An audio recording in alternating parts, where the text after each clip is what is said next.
Bismillahirrahmanirrahim. Assalamualaikum warahmatullahi wabarakatuh. Waalaikumsalam warahmatullahi wabarakatuh. Alhamdulillah wassalatu wassalamu ala Rasulillah wa ala alihi wa sahbihi wa mawalah.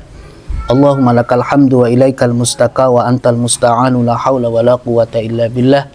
Rabbi shrah li sadri wa yassir li amri wahlul 'uqdatam min lisani yafqahu qawli, amma ba'd.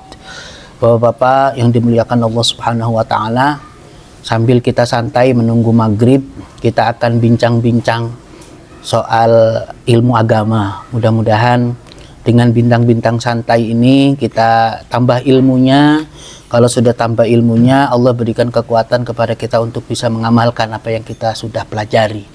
Dan Ibnu Athaillah As-Sakandari dalam kitab Al-Hikam mengatakan, barang siapa yang belajar untuk mengamalkan apa yang sudah diketahuinya, maka Allah akan mengajarkan ilmu baru dengan ilmu-ilmu hikmah. Jadi mudah-mudahan sore hari ini kita mendapatkan al-ilmu nafi', ilmu yang bermanfaat, tentu ilmu yang berbuah kepada amal dan akhlak yang mulia. Ya, Bapak-bapak yang dimuliakan Allah Subhanahu wa taala, minggu yang lalu kita sempat membicarakan atau membahas tentang syahadat. Menjadi penting bagi kita kalau ngaji santai kita ini, kita banyak metodenya metode bertanya. Jadi insya Allah sore hari ini kita temanya apa Pak Dek? Tanya Pak Ustadz je. Alhamdulillah. Jadi temanya bertanya, kemudian dijawab. Namanya tanya jawab. Oke, saya untuk mengawali kajian sore hari ini, saya ingin membawakan salah satu hadis Nabi, dan hadisnya ini sahih dalam kitab Arba'in Nawawi. Walaupun kita dalam hal ini ngajinya itu Riyadul Badi'ah, tapi dalam pengembangan dan referensinya seluas mungkin, sebanyak mungkin. Ya, jadi Riyadul Badi'ah itu kan tauhid dan fikih ya. Tapi kita kutip kitab Arba'in Nawawi yang ditulis oleh Al-Imam An-Nawawi Ad-Dimashqi.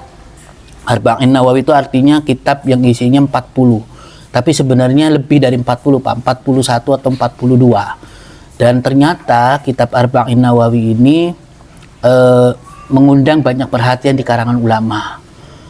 Ada beberapa kitab syarahnya kitab Arba'in Nawawi itu menunjukkan bahwa hadis yang terdapat dalam kitab Arba'in Nawawi itu hadisnya hadis yang sahih. Dan itu dipilih dari kitab Sahih Bukhari, Sahih Muslim. Saya punya pengalaman ya. Ada seseorang yang mengatakan gini, Ustadz, bukannya kitab hadis yang paling baik itu Sahih Bukhari dan Muslim. Kenapa kita nggak langsung mengkaji Sahih Bukhari dan Muslim? Itu nggak efektif sebenarnya. Untuk kalau kita orang-orang yang masih sibuk kerja, kecuali untuk kalangan santri, akademisi. Tapi kalau untuk orang seperti kita yang masih sibuk kerja, maka yang paling efektif itu adalah mengkaji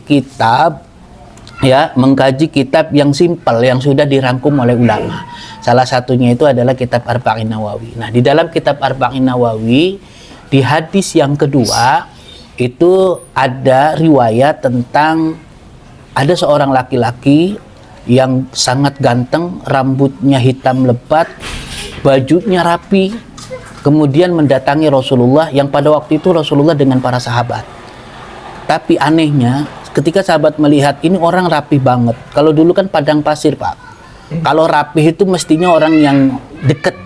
Tapi anehnya para sahabat nggak ada yang kenal satupun.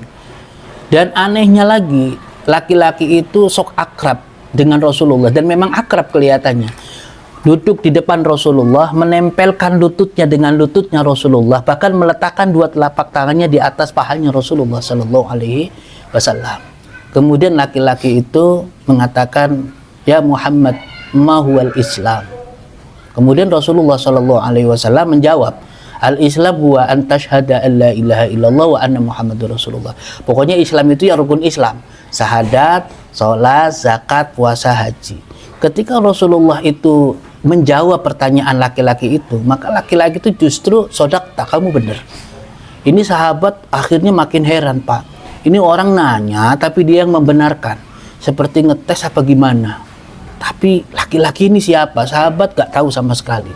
Tapi sahabat sembari merasa penasaran, tetap menyimak dialognya laki-laki itu dengan Rasulullah. Setelah Rasulullah jawab mahwal Islam, Rasulullah jawab syahadah, sholat, zakat, puasa, haji.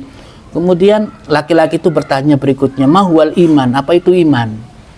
Apa itu iman? Kemudian Rasulullah menjawab, iman itu ya rukun iman, iman kepada Allah, iman kepada malaikat dan seterusnya. Kemudian laki-laki itu mengatakan sodakta, kamu benar. Ini nanya tapi kayak ngetes, kayak orang lagi menguji. Tapi laki-laki itu bertanya lagi kepada Rasulullah, ma huwal ihsan? Kemudian Rasulullah menjawab, al ihsan huwa an ta'budallaha ka'annaka tarahu fa illam takun tarahu fa innahu yarak. Ihsan itu adalah kamu beribadah kepada Allah Subhanahu wa taala seolah-olah kamu melihat Allah ada di hadapanmu. Tapi kalau kamu tidak merasakan itu, tidak bisa merasakan seperti itu, maka paling tidak yakinlah saat kamu beribadah dilihat oleh Allah. Itu ihsan. Laki-laki itu ketiga kalinya mengatakan sodakta. Kemudian laki-laki itu bertanya, pertanyaan berikutnya itu adalah mata yaumil qiyamah, mata sa'ah, kapan hari kiamat? Kemudian Rasulullah itu menjawab, sesungguhnya yang ditanya tidak lebih tahu dari yang bertanya, karena Rasulullah sudah tahu siapa laki-laki itu sebenarnya, gitu kan? Kemudian ketika Rasulullah menjawab yang ditanya tidak lebih tahu dari yang bertanya, si laki-laki itu nanya, kalau kamu tidak tahu kapan terjadinya hari kiamat, ceritakan saja apa ciri-cirinya. Nah, Rasulullah menjelaskan ciri-cirinya hari kiamat, lagi-lagi sodakta lagi. Ciri-cirinya hari kiamat yang dijelaskan oleh Rasulullah di hadis itu diantaranya itu adalah ketika ada orang miskin yang mendadak jadi kaya raya, ya gara-gara YouTuber jadi kaya raya. Atau misalnya ada pembantu yang melahirkan tuannya.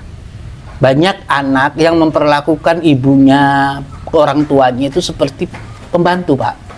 Karena anaknya begitu. Jadi anaknya udah sukses, orang tuanya ikut anaknya tidak soleh, memperlakukan orang tuanya seperti pembantu. Nah, ya, itu di antara tanda-tanda yang Rasulullah jelaskan kepada laki-laki yang bertanya itu. Kemudian laki-laki itu pamit meninggalkan Rasulullah dan para sahabat. Kemudian Rasulullah bertanya kepada sahabat, wahai sahabat-sahabatku, kalian tahu nggak laki-laki itu siapa? Ini adabnya. Sahabat itu nggak nebak-nebak, nggak. Ini ya Rasulullah, si ini ya Rasul, enggak. Sahabat itu ketika ditanya Rasulullah, kamu tahu nggak itu laki-laki siapa? Sahabat menjawab, Allah dan Rasulnya yang lebih tahu. Nah, ini adab ya, adab. Kemudian Rasulullah Shallallahu Alaihi Wasallam menjelaskan, laki-laki itu adalah Jibril alaihi salam yang bertanya kepadaku, tapi maksudnya untuk mengajarkan ilmu kepada kalian. Jadi tanya jawab itu penting, Pak. Makanya ada hadis Nabi, as-su'alu nisful ilm. Bertanya itu bagian daripada ilmu. Jadi kalau misalnya di antara bapak-bapak sebenarnya tahu ini, tapi ketika dipersilahkan bertanya, nggak ada yang nanya, dan itu diskusinya mandek, nah itu jadi masalah. Makanya walaupun kita tahu, tanyain aja. Siapa tahu dengan kita bertanya, ilmu kita semakin nambah. Karena apa yang kita tahu tentang masalah yang kita tanyakan, boleh jadi baru sedikit pengetahuan kita. Begitu dijawab dengan penjabaran yang lebih luas, lebih dalam, dengan referensi yang lebih banyak, maka ilmu kita bertambah. Di samping itu juga, yang tidak bertanyanya dapat ilmu dari jawaban yang disampaikannya. Jadi saya dalam hal ini, dalam ngaji sore santai ini, saya tentu sangat berharap ya kita sharing dengan tanya jawab. Ya tentu bukan berarti saya akan bisa menjawab semuanya. Karena kata ulama yang bernama Ibnu Sirin, kalau ada orang yang menjawab sebuah pertanyaan dan tidak diakhiri dengan wallahu a'lamu bishawab, itu orang yang tidak normal. Artinya nggak ada orang yang tahu setiap jawaban. Dan itu bukan aib, Pak. Seandainya saya ditanya, kemudian saya nggak tahu jawabannya, kemudian saya ana la a'lam, saya nggak tahu, itu bukan aib. Secara pengetahuan itu bukan aib. Itu justru kejujuran dalam ilmiah. Gitu. Kalau nggak tahu, bilang nggak tahu. Kalau nggak tahu, jangan muter-muter seolah-olah pengen jawab, tapi jawabannya nggak nyambung kemana-mana. Karena nggak kepengen kelihatan bodohnya. Dan saya termasuk orang yang senang sekali ditanya. Dan saya senang kalau ada pertanyaan yang saya nggak bisa jawab. karena itu bagian tantangan bagi saya. Apa nih kira-kira jawabannya, gitu ya. Jadi tema pengajian ini yuk tanya yuk ya. Ya, itu sangat relevan sekali dengan riwayat hadis yang tadi disampaikan. Tapi intinya saya ingin menjelaskan ini dulu Pak. Secara singkat, apa bedanya Islam, iman dengan ihsan? Jadi iman itu spirit, kekuatan. Kenapa kita mau sholat? Karena ada iman. Kenapa kita mau puasa? Ada iman. Jadi iman itu adalah kekuatan dari dalam, spiritnya, tenaganya itu iman. Nah, adapun Islam itu amalannya Pak, amalannya. Nah, jadi Islam itu amalannya. Iman itu kekuatannya, spiritnya, Islam itu amalannya. Sedangkan ihsan itu kualitas dari amalan itu. Bisa dipahami nggak Pak kira-kira? Misalnya, karena kita punya iman kepada Allah, Allah mewajibkan sholat, kita sholat.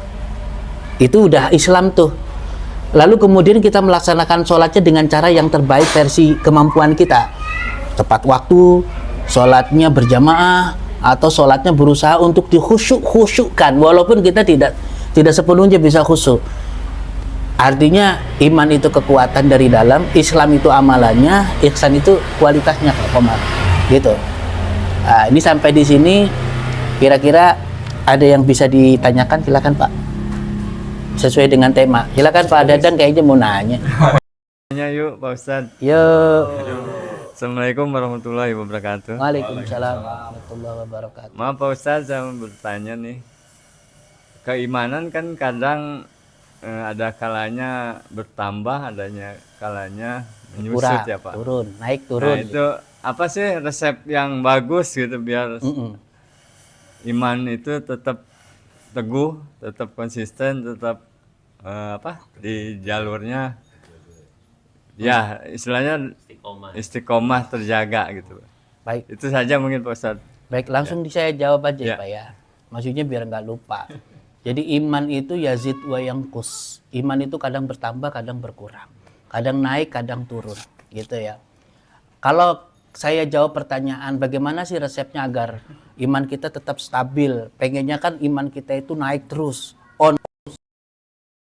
Itu kalau kita merujuk Mahfudot ya.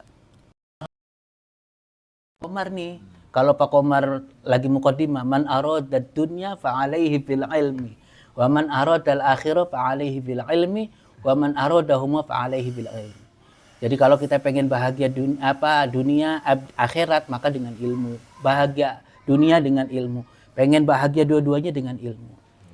Artinya gini Pak, untuk memperteguh, memperkuat iman kita tidak ada lain tidak bukan itu ilmu. Kita harus belajar. Kalau ilmu kita bertambah, iman kita makin kuat.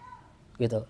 Kalau ilmu kita bertambah, tentu iman kita makin kuat. Terus yang jadi pertanyaan ilmu apa? Ilmu itu kan banyak. Ini pernah ditanyakan oleh Nabi Musa alaihissalam kepada Allah langsung.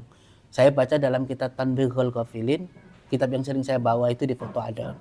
Tanbihul Ghafilin itu Imam Abu Lais itu mengutip satu riwayat pertanyaan Nabi Musa dengan Allah. Ini sesuai dengan tema kita juga. Ternyata Nabi juga sering bertanya kepada Allah. Kalau kita kan nggak bisa nanya sama Allah. Nabi Musa nanya, ya Allah, ilmu itu bagus. Kalau ilmu bagus itu kira-kira ilmu apa yang paling bagus? Ilmu yang bisa menambah keimanan. Kata Allah adalah ilmu yang dengan ilmu itu kau semakin kenal dengan aku. Ilmu yang dengan ilmu itu kau semakin dekat dengan aku. Berarti ilmu yang dimaksud itu adalah ilmu ma'rifatullah Pak. Kalau kita belajar ilmu tentang mengenal Allah, Allah itu bagaimana, ilmu tauhid, itu akan memperkuat iman kita. Jadi kalau kita imannya pengen kuat, itu kita harus belajar ilmu tauhid. Dan sebagaimana kita tahu, Rasulullah SAW itu mengajarkan tauhid kepada penduduk Mekah sampai 23 tahun. Itu pentingnya ilmu tauhid.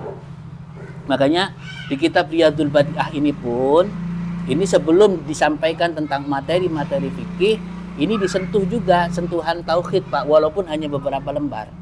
Jadi balik lagi ke pertanyaan, bagaimana untuk memperkuat iman kita? Tentu dengan belajar ilmu. Ilmunya itu ilmu tauhid, ilmu ma'rifatullah, ilmu mengenal Allah. Makanya kalau di kampung-kampung, di madrasah-madrasah, di pesantren-pesantren untuk mubtadi, untuk pemula itu pasti belajar ilmu tauhid, kitab tauhid. Kitab tauhid itu banyak, Pak. Ada Jawahirul Kalamiyah. Nah, itu menarik juga, Pak Yanto.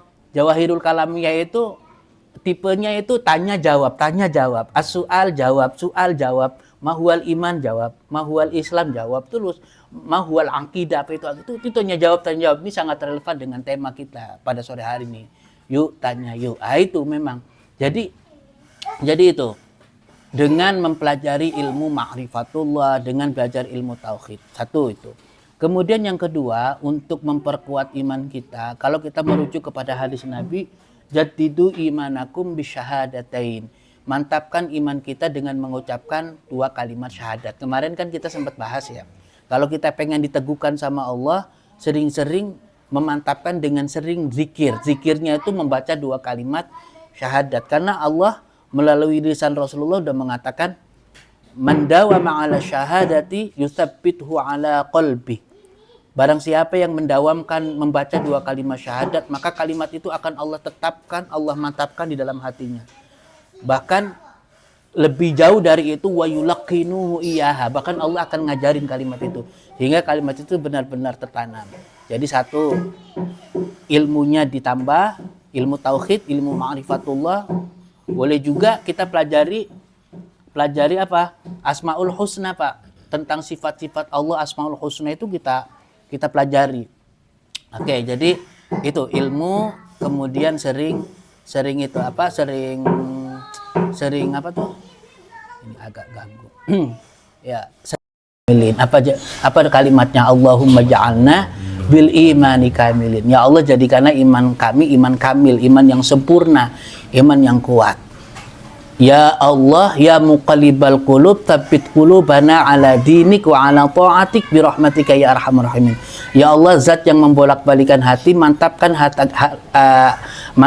hati kami atas agama. Jadi kita pengen iman kita ini tetap kuat gitu.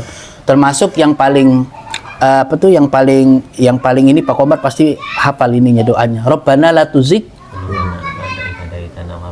ya. Rabbana la tuzigh qulubana ba'da idh hadaitana wa hab lana min ladunka rahmah innaka antal wahhab. Ya Allah, jangan kau palingkan hati kami setelah kau berikan hidayah. Itu maknanya luas, Pak. Janganlah kau masukkan rasa malas setelah kami udah rajin kok malas lagi. Ya.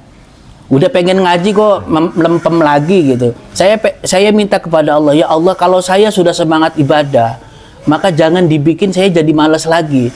Kalau saya sudah kebuka hatinya mendapatkan hidayah, jangan kau tutup lagi. Maksudnya begitu.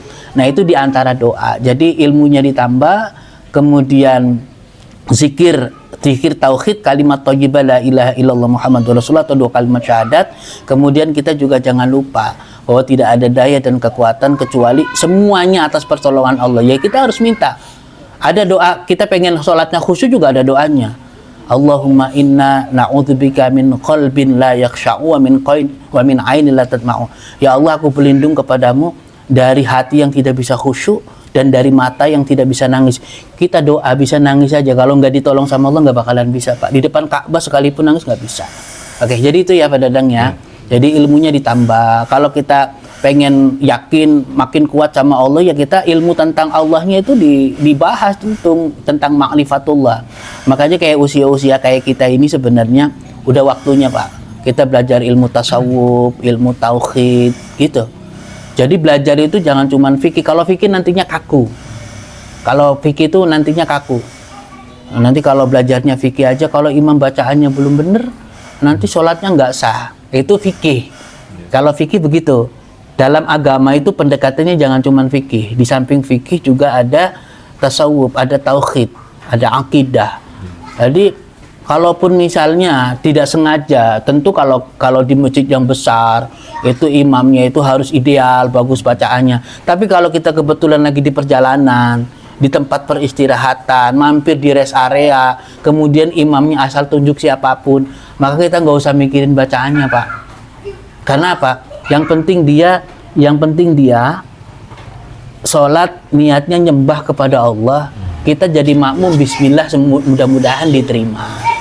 Ya, mulai diterima. Adapun kalau misalnya ternyata benar bacaannya salah-salah, ya kalau kita memang paham tajwid salah-salah dalam tinjauan ilmu fikih kita harus mufarokoh memang. Mufarokoh itu saya misah.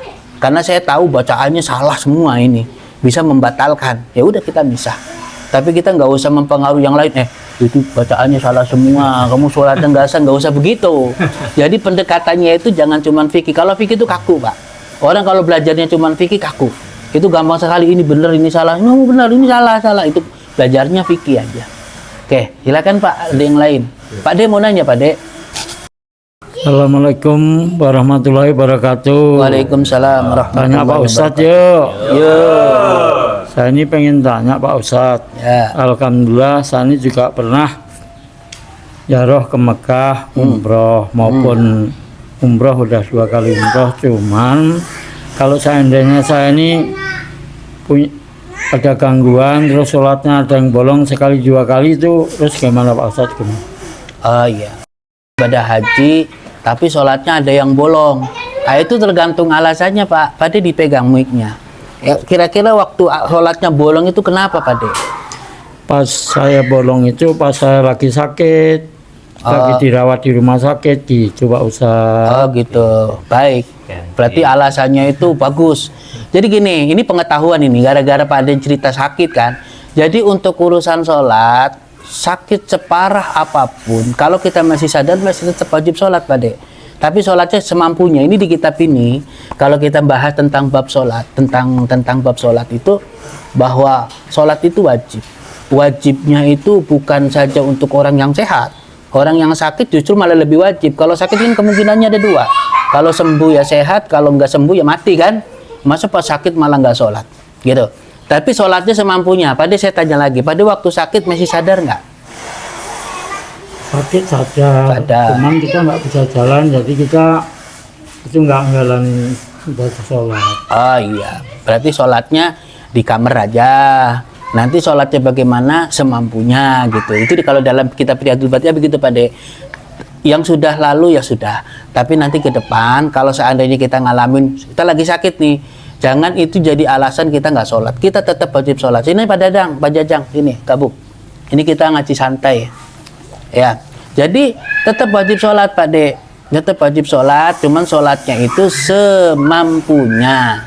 Oke, ini karena sudah ditanyain, ya, saya sekalian bahas Pak De, biar clear ya.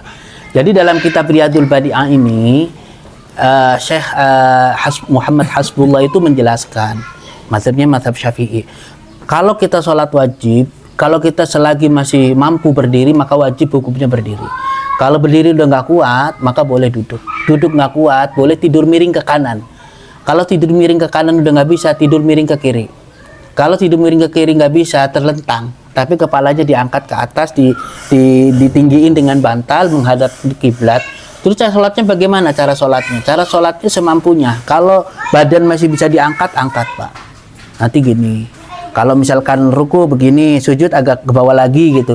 Tapi kalau itu juga udah nggak mungkin, maka cukup dengan anggukan kepala. Allahu Akbar, Allahu Akbar, Allahu Akbar, misalnya kayak gitu. Kalau anggukan kepala juga sudah nggak bisa diangguk-anggukin karena mungkin stroke kaku, maka dengan kelopak mata, dengan kedipan mata Pak. Kalau mata sudah juga tidak bisa dikedipin, maka dengan isyarat hati. Kemudian beliau dalam kitab ini menjelaskan, wadzalika la yanqusu ajruhu syai'an. Semua itu sholat yang kayak gitu-gitu Pak, walaupun dengan kedipan mata, nggak ngurangin pahalanya. Pahalanya sama seperti orang yang sholatnya sempurna. Yang nggak boleh adalah orang masih kuat berdiri, sholatnya duduk. Masih kuat duduk, sholatnya tiduran, padahal sholat wajib. Tapi ini buat pengetahuan, kalau sholat sunnah Pak De, kalau sholat sunnah, walaupun kita masih kuat berdiri, boleh sholatnya sambil duduk. Kayak sholat tarawih nih. Jadi inti dari pertanyaan Pak De tadi, kalau umroh kemudian sholatnya bolong-bolong, ya umrohnya tetap sah Pak De. Karena kita sakit, kemarin ada sholat yang ditinggal, ya sholatnya tinggal diqodho. Tapi waktu itu nggak diqodho kan saya masih sakit. Sekarang ingat, udah tahu ilmunya diqodho. Saya pernah ninggalin sholat waktu itu diqodho, qodho'an lillahi ta'ala. Termasuk kalau subuh kesiangan Pak.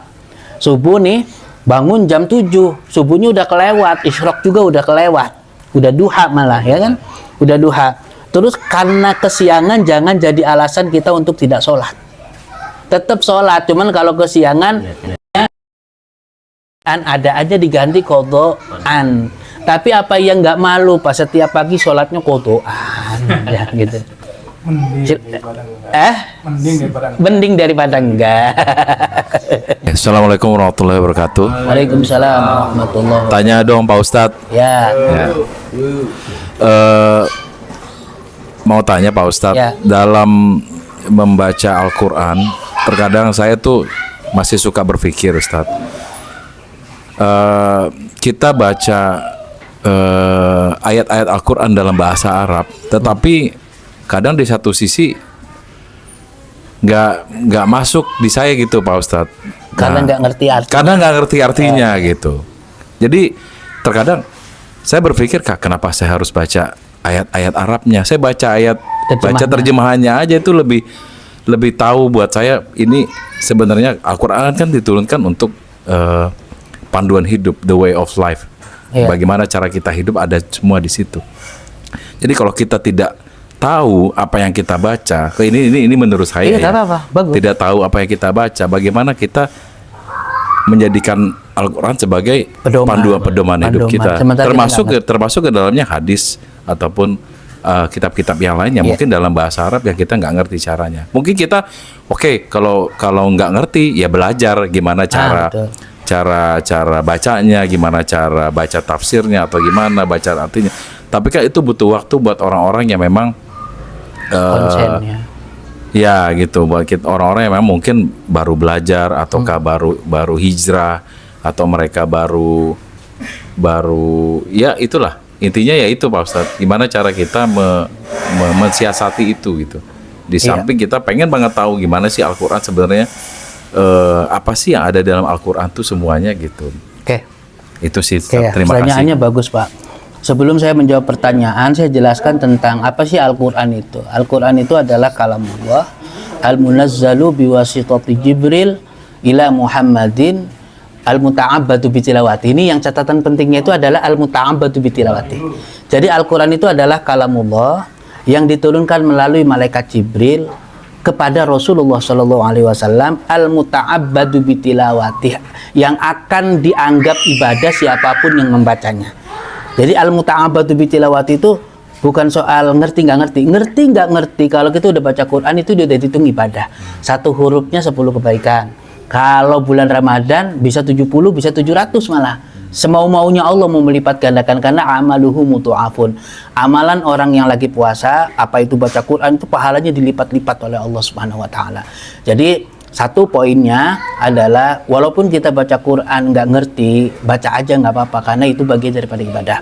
Tapi sebagai orang yang punya akal sehat, punya pikiran yang kritis, nggak cukup dong masa kita cuman nyari-nyari pahala. Sedangkan Al-Quran itu Al-Quran syahrul Ramadan alladzi unzila fihil Quran hudan.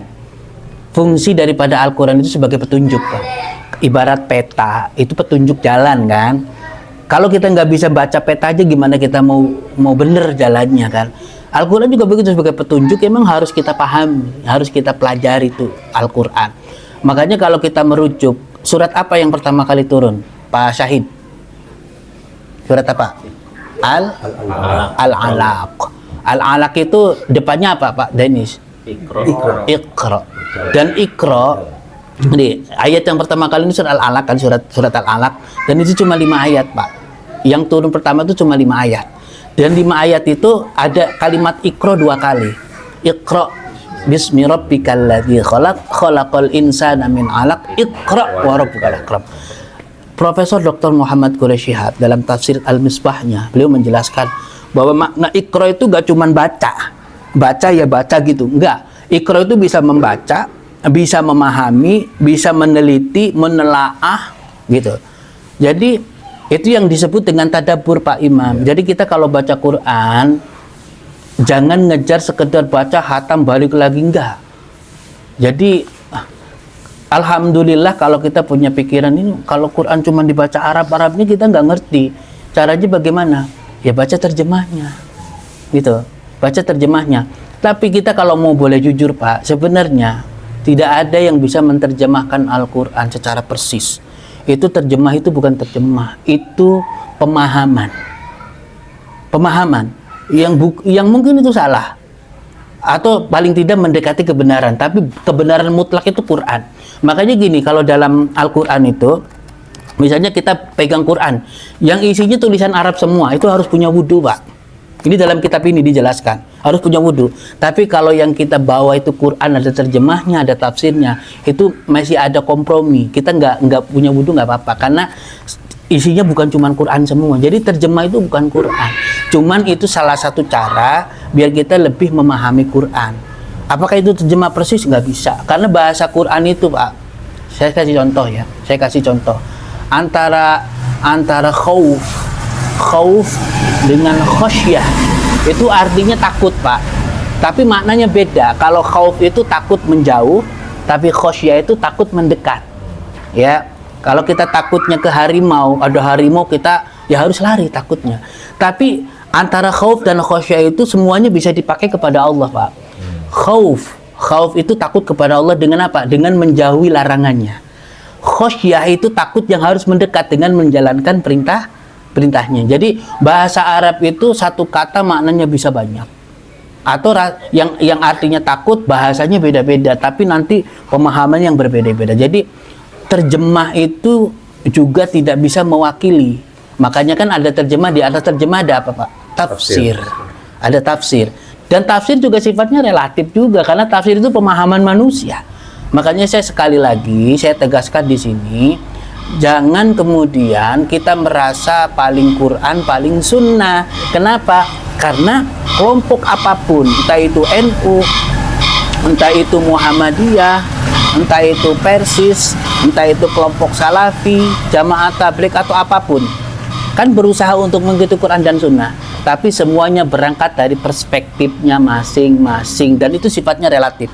Relatif itu artinya gini, itu nggak pasti benar. Yang kebenaran mutlak itu ya Al-Qur'annya. Didasarkan Al-Qur'an ditafsiri dengan tafsir yang berbeda-beda. Makanya kita penting berguru itu jangan cuma ke satu guru. Kita baca tafsir pun nggak bisa cuma satu, Pak.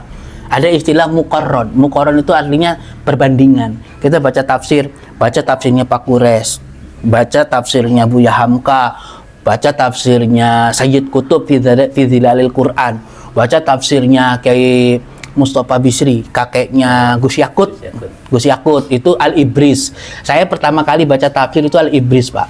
Bapak saya itu punya tafsir di rumah itu, saya buku tebel banget, apa ini? Itu tafsir Al-Ibris, Pak, ternyata. Yang nulis orang Indonesia, itu kakeknya Gus Yakut, Gus Yahya ya.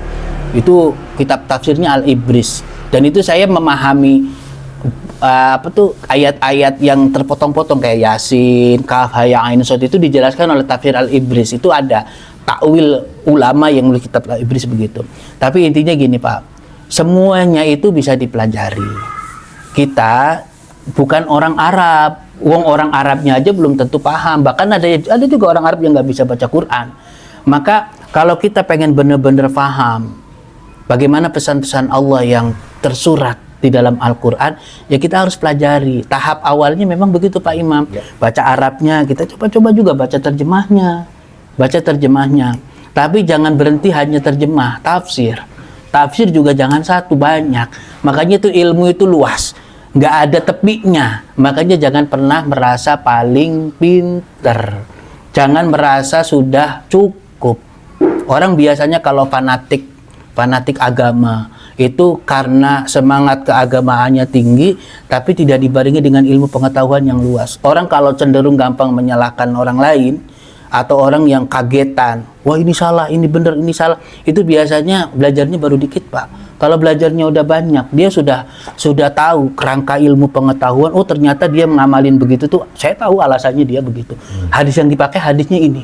Oh ini beda. Oh saya tahu. Saya kasih contoh, Pak. Kasih contoh misalnya gini. Ini tentang bacaan Quran, Pak. Ini kan pertanyaannya tentang Quran, tentang bacaan Quran. Itu pernah terjadi pada zaman Rasulullah. Ada sahabat yang baca Quran, nggak tahu, tadi di situ nggak dijelasin surat apa, ayat berapanya. Tapi intinya bunyinya tuh beda. Bunyinya beda. Karena Umar itu wataknya keras, itu sahabat yang lagi baca Quran ditarik bajunya Umar. Kamu apa-apaan baca Quran kok beda apa yang diajarkan Rasulullah. Kata sahabat, emang Rasulullah ngajarin seperti ini sama saya? Lu kok beda sama saya? Yuk kita ngadep ke Rasulullah. Akhirnya dua-duanya ngadep ke Rasulullah, Pak. Ngadep ke Rasulullah. Kata Rasulullah, ada apa? Ini ya Rasulullah, dia baca Quran, kok bunyinya beda. Engkau mengajarkan kepada aku bunyinya begini, kok dia beda? Ini nggak bener nih orang. Jangan kayak gitu, Umar. Diterangkan oleh Rasulullah. Makanya Rasulullah itu keistimewaannya, Pak. Orang lagi panas, dipegang dadanya sama Rasulullah langsung adem. Itu Rasulullah, Pak. Ya kita bukan potongannya Rasulullah. Langsung adem. Coba kamu baca. Kamu baca. Dibaca ayatnya. Rasulullah mengatakan sodakta, kamu bener.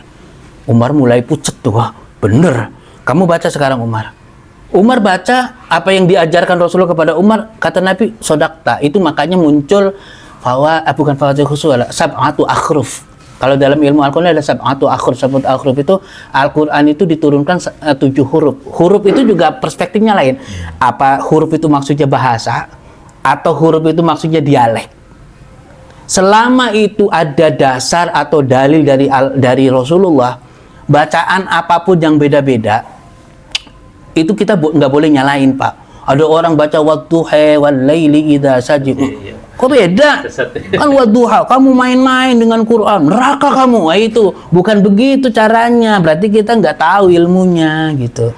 Kan Ustadz Muammar Zaid kalau baca begitu, Pak. Iya, ada di Ini sekedar pengetahuan aja ya. Ada qiraat sab'ah. Qiraat sab'ah itu qiraat 7. Imam qiraat itu ada 7. Ada Warsh, ada Hafiz, ada Nafi', ada Qulun. Nah, saya juga nggak terlalu mempelajari. Jadi itu yang saya ingat, Pak. Contoh ya, bedanya. Imam Hafiz itu imam yang bacaan yang biasa kita baca. Walal akhiratu khairul laka minal ula. Kan gitu ya. Walal akhiratu khairul laka minal ula. Tapi qiraat Imam Warsh nggak begitu, Pak. Walal akhiratu khairul laka minal ula. Bunyinya beda. Bunyinya beda. Dan itu semuanya bersanad kepada Rasulullah Sallallahu Alaihi Wasallam. Kenapa Rasulullah ngajarin yang beda-beda? Karena dialek manusia juga berbeda. Beda. Makanya ketika beragama itu jangan terlalu kaku. Rasulullah aja nggak kaku, gitu. Ini gitu, Pak.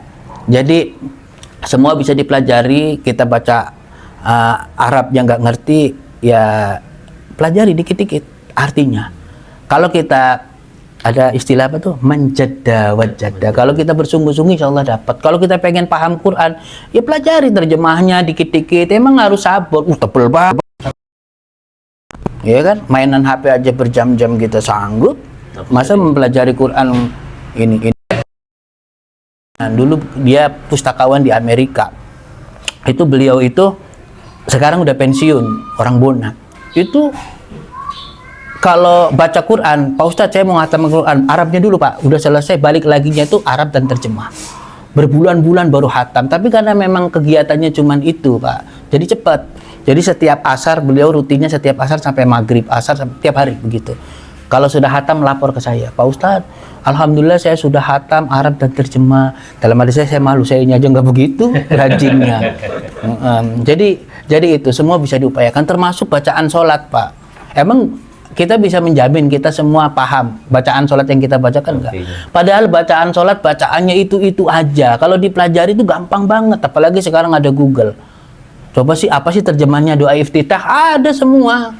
Masalahnya bukan bisa nggak bisa, mau apa enggak gitu maksudnya. Silakan Pak.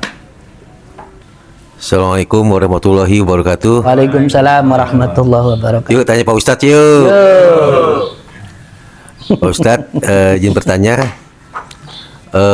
mengutip daripada pembahasan kita kemarin tentang masalah syahadat, Ya. yang mana kita ketika kita mengucapkan kalimat syahadat, otomatis kita sudah sah menjadi seorang muslim. Ya. Begitu Pak Ustadz ya. Nah, ketika kita menjadi seorang muslim, otomatis pula kita memiliki kewajiban-kewajiban yang harus kita laksanakan. Salah satu yang utama adalah sholat yang disinggung. Di samping tadi baca Quran tadi ya. Nah, ketika kita sholat nih Pak Ustadz, tentunya harapannya adalah kita bisa mengaplikasikan dari kita sholat itu dalam kehidupan kita sehari-hari. Sebagai contoh umpamanya kita itu dituntut menjadi orang manusia yang apa namanya, bisa Tanha 'anil fahsya'i wal seperti itu, munkar. Ustaz, ya kan? Sholat Tidak berbuat hal yang sifatnya dilarang oleh Allah. Nah, namun kenyataannya di dalam lingkungan masyarakat kita banyak yang tidak sesuai dengan apa yang dimaknai daripada sholat itu sendiri. Ya. Ya. Sehingga saya terpikir ada dalam sebuah, kalau hadis ya Pak ya, yang mengatakan bahwa Rasulullah pernah mengatakan bahwa di akhir zaman nanti atau di akhirat nanti itu akan ada kita menemukan manusia yang mengalami kebangkrutan. Muflis. Nah itu. Muflis ya. Nah yang ingin saya tanyakan di sini adalah apa yang dimaksud dengan manusia yang bangkrut ini, Ustadz? Oh. Mohon penjelasannya. Oke. Terima kasih, Ustadz. Assalamualaikum Ini warahmatullahi wabarakatuh. pertanyaannya menyimpan beberapa jawaban sebenarnya yang berbeda-beda. Yang pertama, kalau ada orang sholatnya rajin tapi tidak bisa mengaplikasikan, sholatnya rajin tapi suka ngomongin orang, sholatnya rajin tapi korupsi, sholatnya rajin tapi pelitnya minta ampun. Tapi sementara ada orang yang nggak sholat-sholat tapi dermawan gitu. Itu Buya Hamka pernah ditanya begitu Pak. Pernah ditanya. Itu orang yang sholatnya rajin tapi pelit, dia akan lebih pelit lagi kalau seandainya dia nggak sholat. Itu orang yang nggak sholat, ya, yang nggak sholat, tapi baik gitu, dia akan lebih baik lagi kalau dia sholat. Itu jawaban diplomatisnya Buya Hamka. Artinya itu jangan dijadikan gini Pak. Kita menjustifikasi orang, oh buat apa kamu sholat tapi korupsi. Sholatnya itu udah baik Pak. Soal korupsi itu urusan lain gitu. Jadi jangan kamu tuh sholat tapi mencuri. Percuma kalau kamu sholat tapi mencuri. Lebih baik kamu nggak usah sholat sekalian salah begitu Pak. Sholat aja. Sholat itu baik. Walaupun dia profesinya mencuri, gitu. Kalau nggak sholat ya lebih lagi. Bukan cuma mencuri tapi merampok, iya kan? Jadi artinya nggak apa-apa. Saya ingin ngambil referensi dari kitab Al-Hikam dulu Pak. Gini, bahasa Indonesia gini. Kita jalan menuju Allah, jalan aja Pak, walaupun terpincang-pincang, walaupun kita sambil terseret-seret, sambil apa tuh ngesot. Yang penting nanti walaupun pelan-pelan, terpincang-pincang, ngesot, yang penting nyampe. Kita sholat aja Pak, walaupun kita sholat tapi kita masih seneng ngomongin orang, sholat aja gitu. Kita sholat aja Pak, walaupun sholat kita pikirannya kemana-mana. Sholat aja, karena sholat itu tetap bagus gitu, tetap bagus kayak itu. Karena nanti kalau kitanya istiqomah walaupun belum sempurna, kan kesempurnaan juga kan milik Allah Pak. Kalau kita bicara ideal, siapa sih kita yang ideal? Kan nggak ada gitu. Ustadz sekalipun ya tetap aja ngomongin orang, ya waktunya ngomongin orang. Habis gitu istighfar, nyesel, nanti ulang lagi. Nafsunya masih nafsu lawamah masalahnya. Gini intinya begitu. Terus yang terakhir itu apa Pak Denis tadi? Intinya biar apa? Yang terakhir, poin terakhir. Kebangkrutan tadi Pak. Jadi, oh iya. Oke, baik. Oke, ya ada orang yang sholatnya rajin tapi nanti di akhirat itu bangkrut Pak. Jadi sholat rajin itu bukan hal yang percuma, itu ada pahalanya Pak. Ada pahalanya. Ngaji ada pahalanya. Puasa ya ada pahalanya. Itu ada pahalanya. Tapi memang ada orang yang bangkrut padahal amalannya banyak banget tapi bangkrut. Kenapa bangkrut? Karena di akhir itu ada yang disebut dengan khosma. Khosma itu penuntut Pak. Kita sholatnya rajin Pak, tapi kita punya utang sengaja nggak bayar. Itu bakal dituntut. Yaumun la bay'un malun wala banun.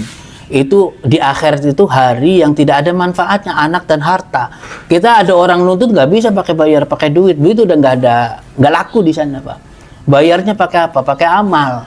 Kalau kita punya amal kebaikan, itu ada, kalau orang baik masalah harta ataupun harga diri ya, misalkan kita nyakitin orang, itu orangnya belum memaafkan, nanti orangnya nuntut di akhirat. Kamu dulu pernah nyakitin saya, kamu dulu pernah memfitnah saya nggak terima, sini bayarnya pakai amal. Begitu banyak yang menuntut, karena kita ternyata salahnya nggak cuma satu orang, sama tetangga sebelah kiri begitu, sebelah kanan begitu, sama teman kerja begitu. Akhirnya apa? Banyak sekali orang yang tersakiti, banyak sekali haknya orang yang kita tidak tunaikan.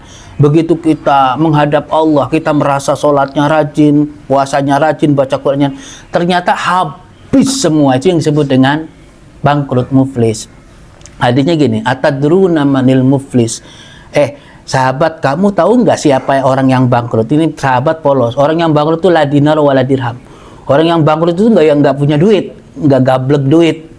Bukan itu. Kata Nabi, orang yang muflis, orang yang bangkrut itu orang yang menghadap Allah dengan sholatnya, menghadap Allah dengan puasanya, menghadap Allah dengan tadarus Qur'annya, menghadap Allah dengan umrah dan hajinya, dengan wakafnya mungkin. Tapi pada saat yang sama dia menyakiti hati saudaranya, menyakiti hati tetangganya.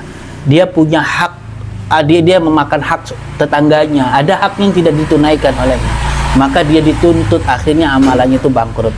Tapi yang menarik adalah gini, ada riwayat Pak, ada orang yang muflis ceritanya. Ada orang yang bangkrut, muflis. Itu ternyata ketika dia merasa putus asa, ya Allah, ternyata pahala amalanku ternyata habis semua. Kata Allah, tenang aja wahai hambaku, aku menyimpan kebaikanmu. Ya, aku menyimpan kebaikanmu yang kamu kayaknya udah lupa. Apa itu ya Allah kebaikanku yang kau simpan? Kata Allah, ini keistimewaannya hal ini nih Pak. Kata Allah, kamu itu pernah punya niat baik. Saya kalau ada rezeki mau wakaf buat musola Al-Karim. Ternyata gagal Pak, rezekinya nggak dapet Pak, akhirnya nggak jadi wakaf.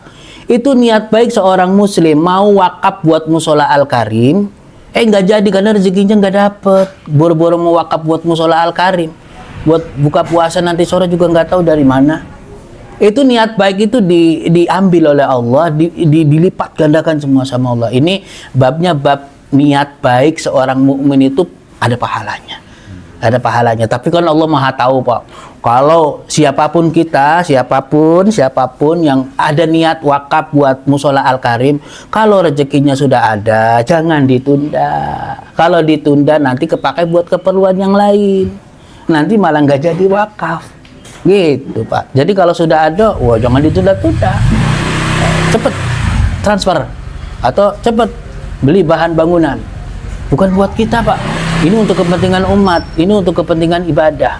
Musola Al-Karim insya Allah nantinya akan benar-benar difungsikan secara maksimal. Dan memang teman-teman sekalian, amanat itu bukan cuman uang wakaf dari donatur kita pakai buat pembangunan musola. Iya itu benar, itu amanat sesuai kita jalankan. Karena titipannya buat bangun musola, kita pakai bangun musola. Tapi amanat yang lebih besar itu adalah bagaimana selanjutnya kita mengisi musola itu difungsikan sebagaimana promosi kita kepada donatur. Musola ini mau dipakai buat ngaji, musola ini buat dipakai buat menyiapkan generasi Qurani, ya harus benar-benar dipakai untuk itu peruntukannya.